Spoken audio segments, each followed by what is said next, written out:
असां हिन वक़्तु मौजूदु आहियूं ॻोठ थड़ी हाशिम में, जिते हिकिड़ो ग़रीब पोरियत आहे ज़रूरतोई जेको पंहिंजा छोला विकिणे पंहिंजो पेट जो गुज़र सफ़र कंदो आहे। हुनजो चवणो आहे त मूंखे एतिरी वसियत न आहे जो मां पंहिंजे घर जी चौधेवारी खणाए सघां, छो त उन्हनि खां पुछूं त उनजो वधीक छा चवणु आहे।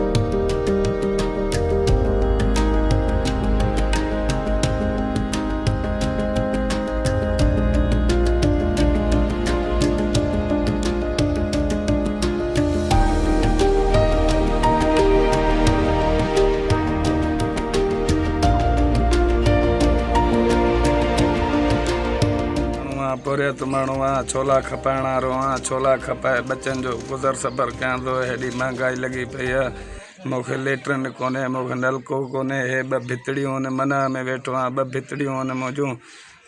वॾनि माण्हुनि खे मिड़ई अपील थो कयां त ग़रीब माण्हूअ जी मदद कयो, सो इहा तव्हांजी वॾी महिरबानी थींदी। मां मजबूर आहियां, चङाई करण वारा चङा माण्हू बि आहिनि ऐं सिंध में। मां पाण थड़ी हाशिम में वेठो आहियां, पाण ज़ात जो जतो ई आहे। इहा महिरबानी ॿ भितियूं आहिनि, इहे भॼी पियूं आहिनि, उघड़ थी थिए।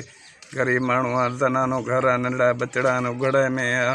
तव्हांजी वॾी महिरबानी थींदी, कुर्ब थींदो तव्हांजो। थड़ी हाशिम जो रवासी यूनिस जतोई हिन खे माली मदद जी सख़्तु ज़रूरत आहे। हिन जी जेका घर जी सूरत हाल आहे, वीचारो हिकु ॾींहुं रोज़ी कंदो आहे, ॿिए ॾींहुं कमाए वरी खाईंदो आहे। हिन जी सूरत हाल ॾाढी ॾुखी आहे, गुज़र सफ़र ॾुखियो पियो थिए हिन जो। त हिन खे बाथरूम जे लाइ न हिन जेको आहे त एतिरी वसियत अथई बाथरूम पंहिंजो ठाराए सघे, या वरी हिन जी नलके जी जेका दीवार आहे उहा बि सॼी टुटल आहे। ॿियो हिन जो दरवाज़ो बि न आहे, हिन खे रिलियूं टंगियूं पियूं आहिनि ऐं माना हीअ सफ़ा ग़रीब पोरियत आहे। असां वस वारनि खे इहा अपील था कयूं त हिन जी माली मदद कई वञे।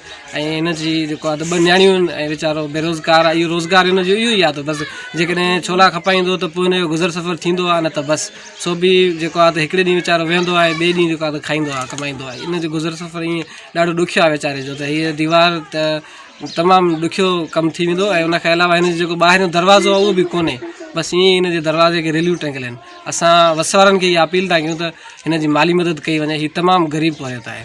कैमरामैन ज़ुबैर तुनियो सां गॾु बख्शल ख़ान, THN न्यूज़, नसीराबाद।